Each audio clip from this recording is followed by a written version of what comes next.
How lovely is your dwelling place, Lord Almighty. My soul yearns, even faints, for the courts of the Lord. My heart and my flesh cry out for the living God.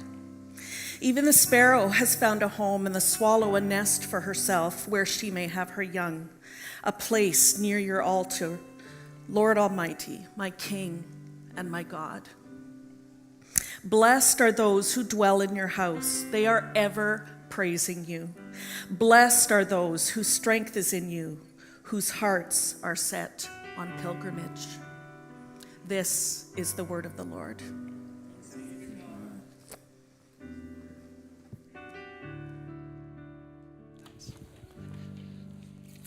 Hi, my name is Bob. I'm the lead pastor here at the meeting place.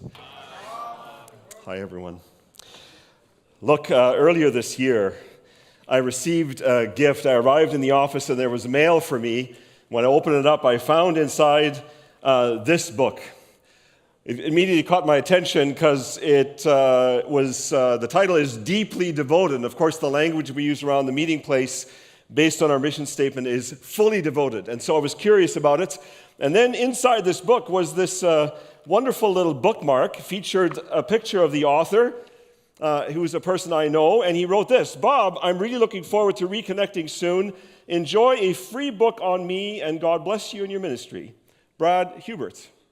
Now, Brad Hubert is a person I have known for many years. Our paths have crossed in all kinds of ways. He is a person also involved in ministry. Brad Hubert, for some of you might be interested to know, he was the very first youth director of the meeting place. That was before my time here, and so our paths didn't cross way back then. But in the meantime, in any case, I received this book, and I was sort of curious, and of course the note encouraged me in all kinds of ways, and so I started reading it. And it grabbed a hold of me. I couldn't put it down. In fact, I was looking forward to the next opportunity when perhaps I could return to it and read some more. And so I reached out to Brad and I said to him, look, I read your book, and I'm inspired by it. And the book is a description of Brad's journey of his quiet time with God. And he uses a richness of language that just made me go, I think there's something here. I think he's onto something. And it reawakened in me a desire to perhaps embrace a deeper expression of my own quiet time with God. And so I went out of my way and I called him and I asked him for permission to design a teaching series here for us at the meeting place based on the content of his book. And he was gracious enough to extend it. But here, just to give you a little flavor of the book, as a quote by Brad that I want to read to you. It says, the Father's goal is to transform you into his image so he can have you for himself. He is tirelessly working to renew your mind, will, and emotions so that you become more and more like Jesus in every area of life. Your goal for your time alone with God should not be to learn something, feel something, read the Bible, or to pray. Your goal should be to give yourself more fully to God so he can accomplish his will in you. God wants all of you. Your job is to put yourself more completely on his altar as a living sacrifice of worship. As you do this, your relationship deepens. So here's the thing. I wanted to use the content of his book, and so I called him and I asked him for permission, and he was grateful enough to say, yes, by all means, let's do that. And he said, can you make sure to give credit to me? Because, of course, I've done a lot of work. And I said, of course we will. So now you know, this is the book. If you're looking for something to read, I would certainly encourage you to go out and find this book. And so then thinking about how we might actually utilize this in this space, how would we do this? How would we go about it? And so through a number of conversations, what came out of it was a series which is called You Are Here, and it's based on this following graphic. So here is the graphic that Brad uses in his book to walk us through various experiences that we might have in quiet time. For some of you who are familiar with this diagram, it's the floor plan of a tabernacle. A tabernacle was a mobile temple. This was literally a tent structure. God is the architect of this thing, and if you go back to the book of Exodus, you can read about how God gives instructions to Moses about how to build this temple. Now, why was this temple mobile? Well, it was mobile because the Israelites were traveling through the wilderness. They'd been set free from Egypt, and now they were on their way to the promised land. And so God says, I'd like you to build this structure as a way to just recognize my presence among you. And so here it is. This is the space, and it has a number of different spaces that we're going to explore over the next number of weeks. Today, we find ourselves, if you want, at the very beginning of this journey, and the book refers to this as the temple pathway, because not only did God design this tabernacle, but when the Israelites were finally settled and they were in Jerusalem, they built a temple, and it's based on some of the same spaces and some of the same use of spaces. And so, temple pathway, a process of walking through these spaces for us to discover more the richness of what it might be like to spend time with God in our quiet time. And today, we're at the Ascent, and I'll tell you later about why it's called the Ascent.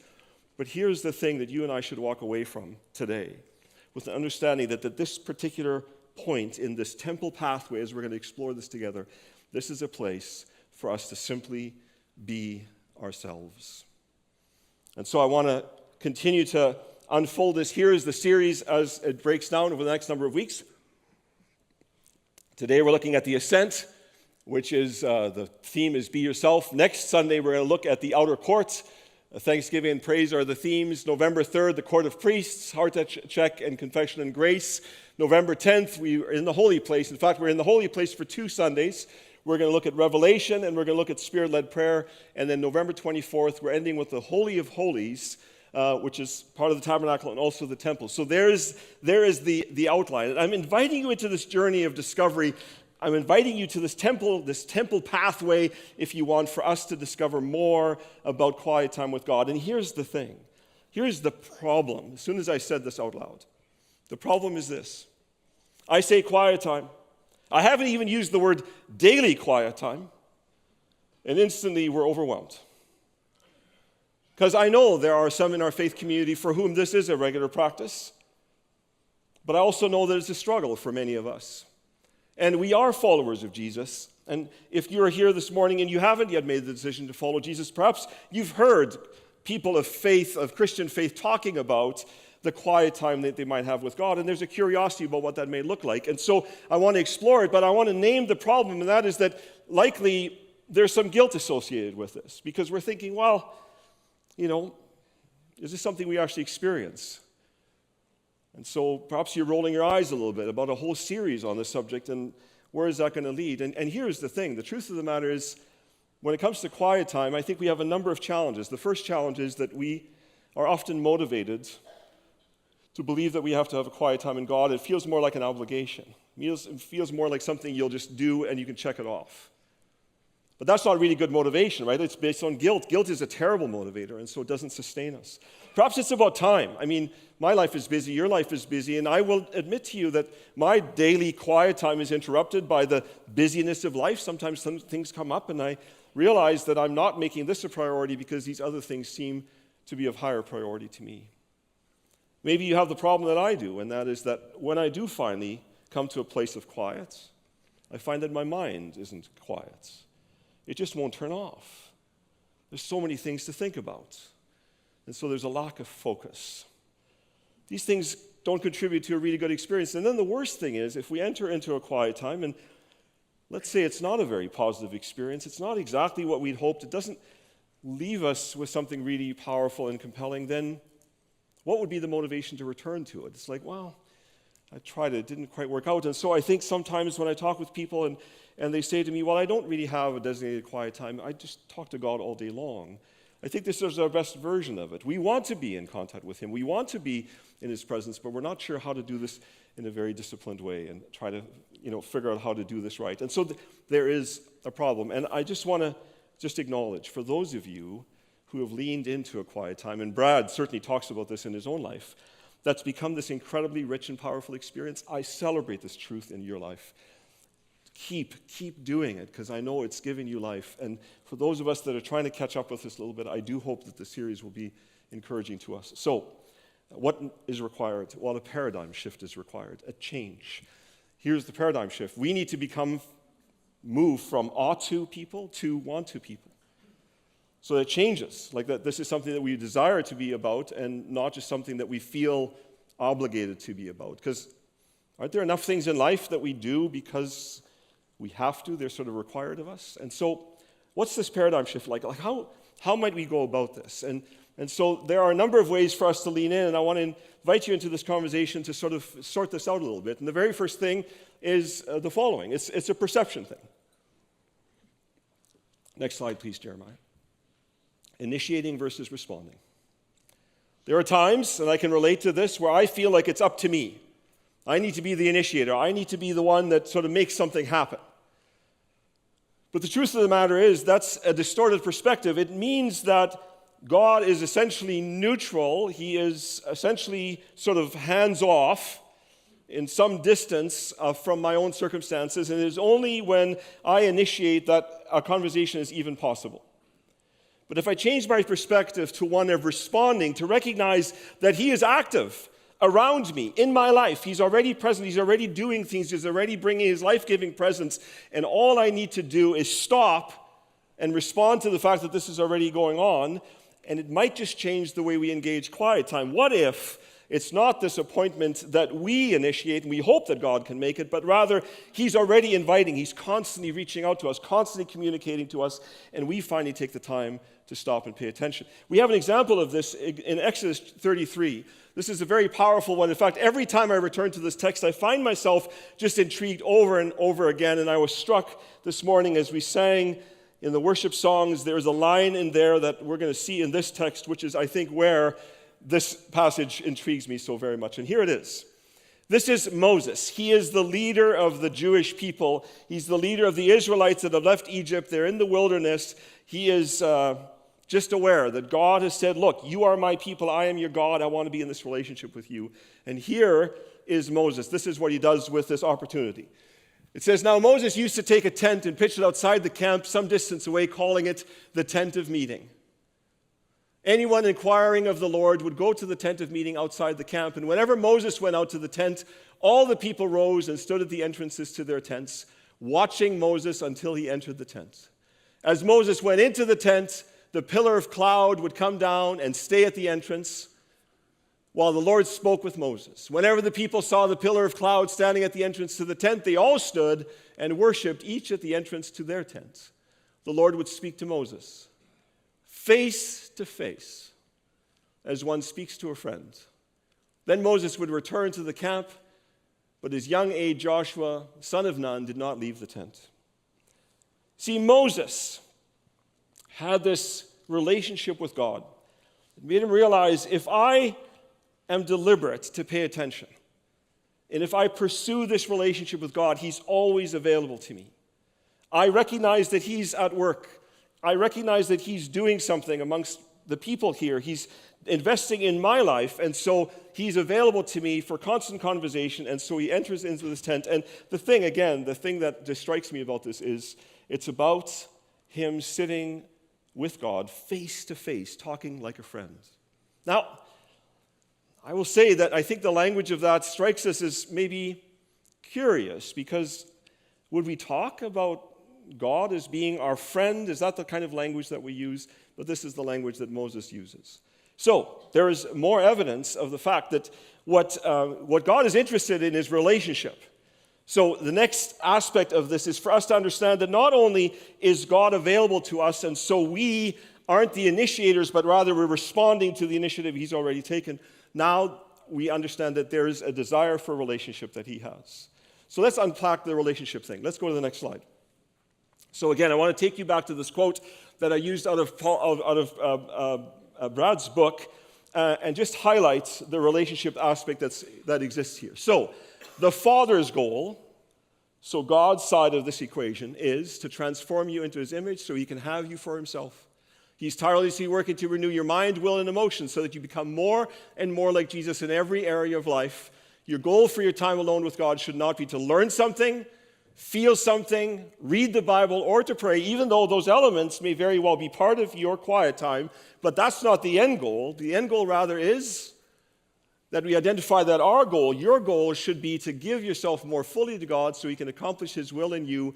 God wants all of you. Your job is to put yourself more completely on His altar as a living sacrifice of worship. As you do this, your relationship deepens.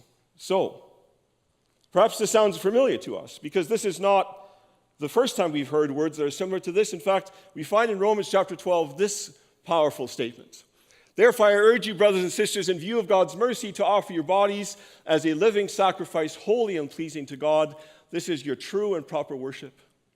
Do not conform to the pattern of this world, but be transformed by the renewing of your mind. Then you will be able to test and approve what God's will is, His good, pleasing, and perfect will. And this is where I recognize my need. I don't know about you, but I need my mind transformed. I really do. I don't know if this happens to you, but I find myself overprocessing some things. I sometimes can't get out of the language of like the negative messages that I receive, the things that make me feel less about me. There's this thing, I revisit things and I wonder, how did that go? And how did I do there? And so my mind is in this place where there's self-doubt and insecurities that set in. I just wonder sometimes, am I even enough? Maybe that's your story. We need our minds transformed because on our own, we find ourselves in unhealthy patterns. We need our wills transformed because I don't know about you, but there are many times when I still think I know best, where the idea of giving up and giving all of me to God seems like that's a little risky. Do I trust Him enough to be able to do that? Because in the end, I think my will needs to be transformed because there are still times when my will is the priority in my life. And then beyond that, I do think that my emotions, my feelings need to be transformed. Because how I feel about circumstances, well, maybe instead of responding in anger or impatience in a certain moment, maybe that's not what God wanted for me in the first place. Maybe He wanted something else altogether, but I wasn't prepared to be transformed. I wasn't prepared to give myself wholly to Him and fully to Him, to submit to Him, to have Him transform my life. So perhaps this seems a little lofty, and you wonder, well, what does this even look like? Could this even be true? Well, we have an example in Scripture that I want to walk us through very quickly. So here's a person that I want to introduce to you. So this is about Mary, who embodied a kind of trust and love in Jesus that I find just really inspiring. As Jesus and His disciples were on their way, He came to a village where a woman named Martha opened her home to Him. She had a sister called Mary who sat at the Lord's feet listening to what He said. But Martha was distracted by all the preparations that had to be made. She came to Him and asked, Lord, don't you care that my sister has left me to do the work by myself? Tell her to help me. Martha is a classic doer. Martha, Martha, the Lord answered, you are worried and upset about many things, but few things are needed, or indeed only one. Mary has chosen what is better, and it will not be taken away from her. What is Mary doing? Besides shirking her responsibilities in the kitchen, she is actually being. She's being in the presence of Jesus. She's simply there, present. Just saying, of all the things that I could be doing right now, this is my highest priority. This is where I'm going to park myself. This is that notion of Mary responding. How often is Jesus, this amazing teacher, going to be in her home? How many opportunities she's going to have this opportunity? And so there she is, she's doing it. And this is perhaps a posture that we need to embrace to recognize the richness of what that might mean. The story of Mary continues. That was chapter 10, now chapter 11. It says this, when Mary reached the place where Jesus was and saw Him, she fell at His feet and said, Lord, if you had been here, my brother would not have died. This is the story, the devastating story of when Mary and Martha's brother Lazarus died. And Jesus wasn't there. And look what she says to Him. Lord, if you had been here, my brother would not have died. She is speaking here to this amazing teacher, a person that clearly was a person of authority. Did she understand fully that He was the Son of God, that He would in fact be the one to bring salvation to the world? Did she understand that He would give His entire life for the purpose of relationship with us? But she has the courage, the friendship, the depth of relationship with Him to say, man, if you would have been here, He wouldn't have died. There's declarations of confidence in that statement, even though it's a statement of challenge. And carries on, when Jesus saw her weeping and the Jews who had come along with her also weeping, he was deeply moved in spirit and troubled. Where have you laid him, he asked. Come and see, Lord, they replied. And then this powerful verse, Jesus wept. This is incredible to me. What depth of relationship existed between Mary and Jesus that in this moment, instead of him challenging her or responding to her and say, how dare you throw this challenge at me? How dare you, or in some ways, take issue with how she's engaging him, he joins her in the sorrow. This is not only for Mary's sake, but also, I think, Jesus responding to recognizing that death in some ways embodies the very opposite, the opposition of his story of salvation and life. And Jesus weeps. Don't you want Jesus to weep with you? What would that look like? Chapter 12, same gospel. The story of Mary continues. 6 days before the Passover, Jesus came to Bethany, where Lazarus lived, whom Jesus had raised from the dead. Here, a dinner was given in Jesus' honor. Martha served, while Lazarus was among those reclining at the table with him. Then Mary took about a pint of pure nard, an expensive perfume. She poured it on Jesus' feet and wiped his feet with her hair. And the house was filled with the fragrance of the perfume. Can you picture that?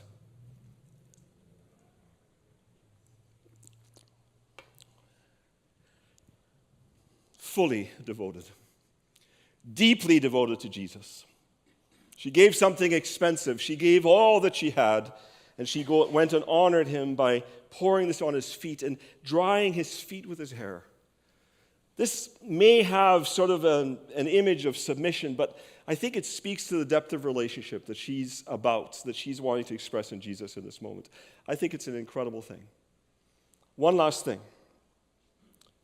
There's possibilities continue. There's one last thing in this equation, and that is ownership. Ownership. So we talked about responding, not initiating. We talked about having a relationship focus when it comes to our quiet time. Now we talk about ownership. And here's the thing that I want to use an illustration from this community. I've been struck. For a number of weeks now, we've had questions that have come in during the Q&R. And the questions that come in during the Q&R are very much like, so you've just taught us this thing, and it seems like this is the work of professionals. You found a way to discover this and you've shared it with us.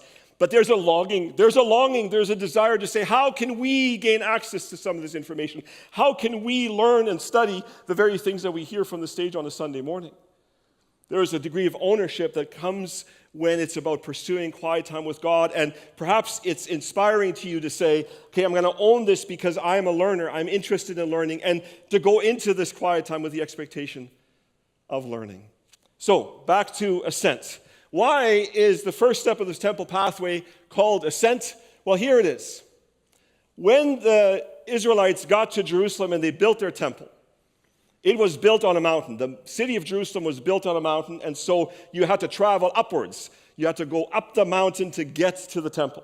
So the Jewish people in the Judean countryside, they would move, or they would go to Jerusalem for various festivals, perhaps to go to the market, to see friends, whatever their motivation was. But there was always this motion, this trajectory, this pilgrimage towards the city on the hill. And in fact, there were people who wrote songs and poems about this trip because this was such a regular occurrence and it was such an inspiring element of people making their way to Jerusalem, making it into this expectations of the presence of God. In fact, Psalm 120 to 134, some of your Bibles will actually say Psalm of Ascent. These are psalms that are written specifically for this time period, for this moment in time where you step into the presence of God. And when we get to the Ascent, as we've discovered over and over again, it's very much about that we come there sort of in our circumstances as it stands. We don't come there sort of prepared with our Holy of Holies. Let's go to the next slide. It's really, the focus here is for us to arrive here and to be ourselves. The Israelites interrupted their life schedule to go towards Jerusalem, and that was their focus in anticipation of meeting God. But when they got there, they came there just precisely right in the middle of life, if you want. And so just to say to you, by virtue of what we read in Scripture, you and I qualify to enter into the presence of God. We qualify to enter into a quiet time with Him. There's no entrance exam. There's no registration fee. There's no form to fill out. There aren't like holy clothes you need to put on. But it's literally we step into his presence and we simply are ourselves with everything that it offers. Let's go to the next slide, Jeremiah. So, years ago, I read this book called True-Faced, and the authors of this book used an illustration of a person, a pilgrim, who's trying to find their way in their relationship with God. They enter into a room, go back, Jeremiah. They enter into a room that at the back of this room, it has a banner that says, "Welcome to the room of good intentions." And they describe what that's like. And after a while, the person just says, "You know what, this isn't a life-giving place. Everyone's wearing a mask. Everyone's pretending that they're something better than they are. No one really wants to look into the nitty-gritty of our circumstances." On the opposite, and I recommend this book, on the opposite there is a different room, and the other room has this characteristic assigned to it. "Standing with God, with my sin in front of me, working on it together, is the banner of this room. I think, wait, this can't be right. How can this be? It sounds presumptuous, careless, imagining God with his arm around me as we view my sin together. Come on, surely they've written it down wrong. I've always been told that my sin is still a barrier between God and me. If it could be true that God actually stands with me in front of my sin, well, that would change everything. If it were true, God has never moved away from me, no matter what I've done." And perhaps that is the largest and biggest barrier of them all. To recognize that maybe there's something that we just can't get past, that there's a part of us that just wrestles with our humanity and with the choices that we make, and of course, Scripture calls them sin, and we don't know exactly how to get past them. Well, Brad in his book uses the following categories that you should embrace when you stand at the point of the ascent. Before you enter into the outer courts in this quiet time, when you arrive in the presence of God, this is what you should expect. You should bring your complaints. I'm serious. If you don't grumble to God, you'll just end up grumbling against God, is his line. You should bring your frustration and anger. You should bring your physical pain, your sickness, or other struggles. You should bring your fears, worries, and anxieties, the questions, confusion, and doubts.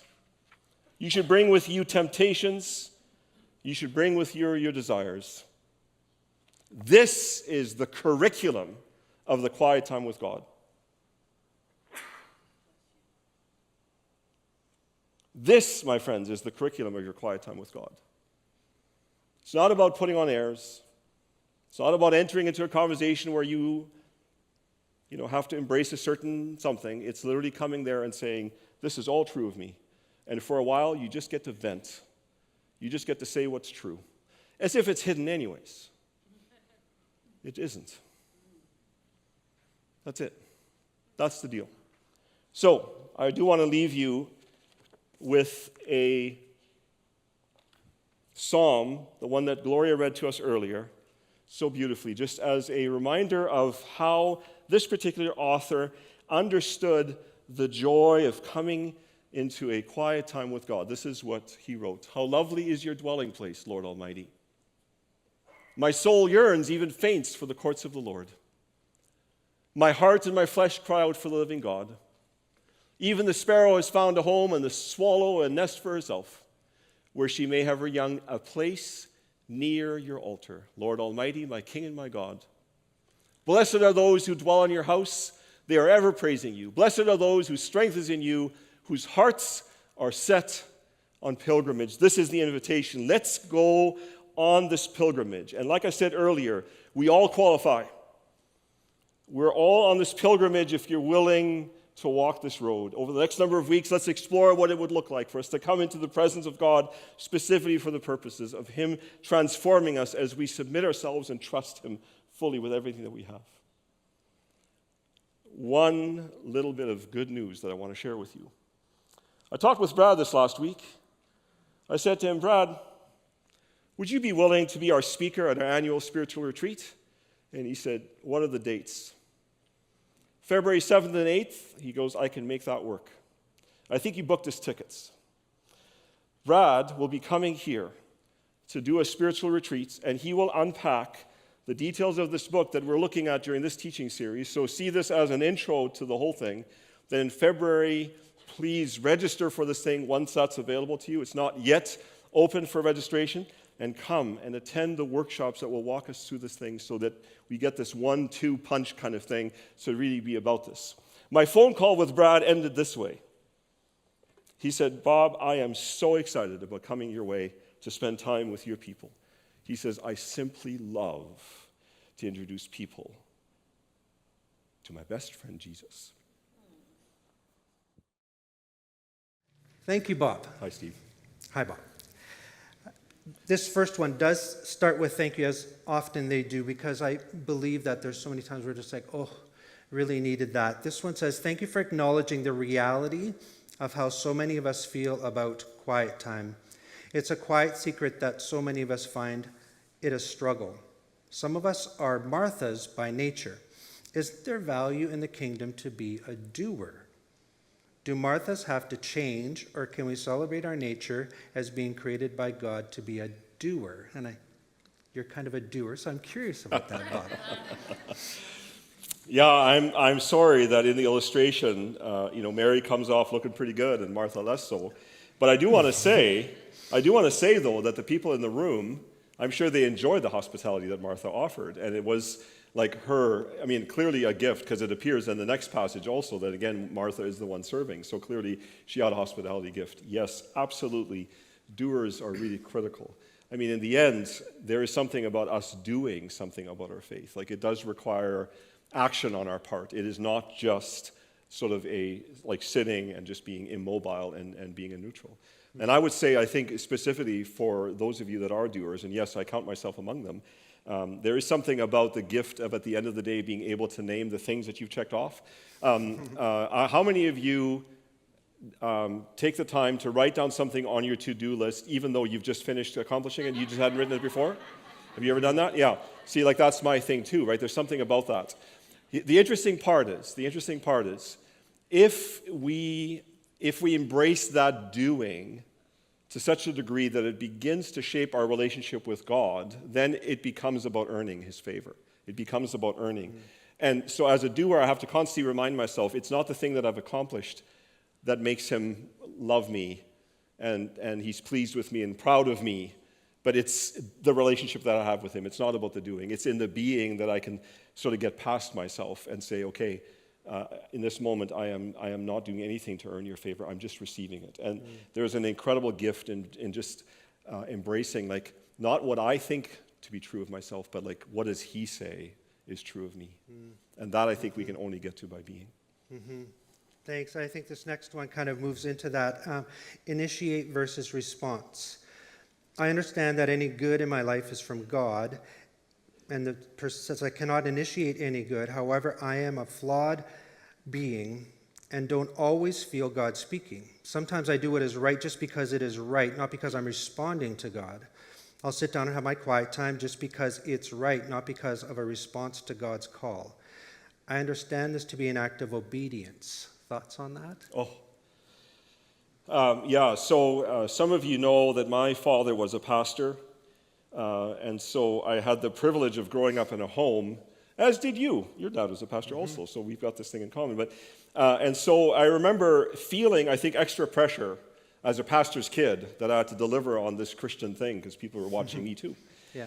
And so one day I was talking with him and I said to him, look, Dad, I'll admit, sometimes in my quiet time, I open up my Bible and I find myself praying for things that really matter to me. And so it's a very rich experience. And the things that I'm learning about in Scripture, and again, just a reminder that those are not the end goal of our quiet time, but they're often elements of our quiet time. I said to him, and I'm excited about it, and I want to return. The next day I want to get back to the thing, because whatever I've started reading, I want to see how the story unfolds. I want to see what happens to the character. Yeah. But then there are those days when it just feels like slogging, and I'm not in the right space. I'm not really actually enjoying the thing at all. Yeah. And he said to me, do it anyways. Just do it anyways. And admit that it's not the greatest thing, and admit that it's a slog. Don't give yourself a hard time for that. But here's the thing. If you don't do it, you're never going to bump into those moments when it's rich and important. So what you do is you keep being faithful in it, And then what happens is it becomes rich, and it just encourages you to do it again. And so just don't miss that intersection with God. And I sort of thought, that's really good. And so some days when it just doesn't feel like it's life-giving, it just feels like that thing that I'm going to check off on the list, I think to myself, maybe tomorrow. But I at least took the time to say, you're present, God. I know you are. I know you're active in the world. I mean, I see his hand everywhere. I'm going to acknowledge that. I'm going to, like Moses, I'm going to set up the tent of meeting because, I want to make sure that there's a place for us to intersect. And that's what my response would be. So. Yeah, there's that tension there. Thank you for that, Bob. There's also a tension because there's a question that actually has a different perspective than this one. And where the previous question was just talking about it, that there's not good within them. There was another question that came when you talked about the altar, and it said, why do we have to sacrifice ourselves in order to fully follow God? Is there no part of us that's good? Doesn't the Bible say that we are made in his image? So do we have to give up everything of who we are? And how does that work with us being made in his image? Right. I think this is an ongoing part of what it means to live in this dynamic relationship with Jesus.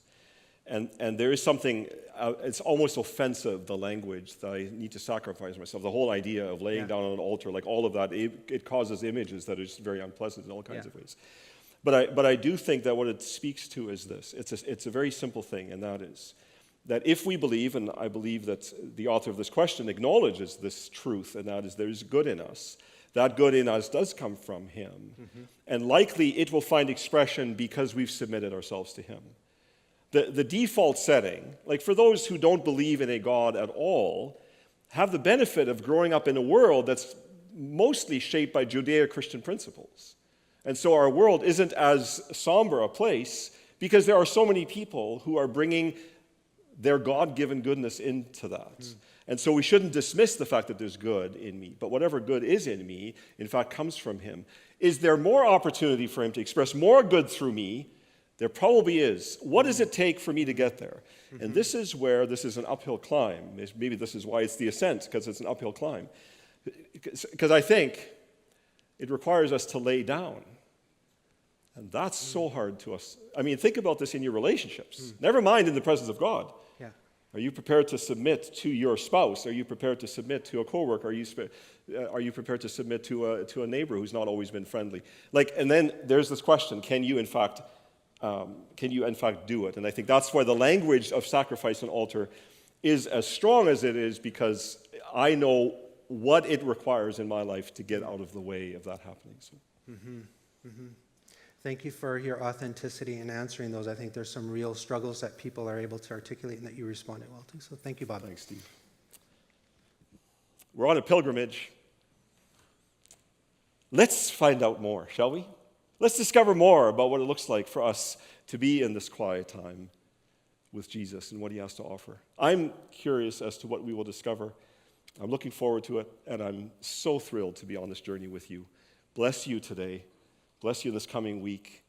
Please, perhaps there's enough inspiration of today that you might return and say, I'm going to start building in a quiet time so that I'm in step with what's happening here on Sunday morning. If that is the case, bless you, bless you, bless you. I do hope it becomes a very rich experience as we discover more of what is available to us during this time.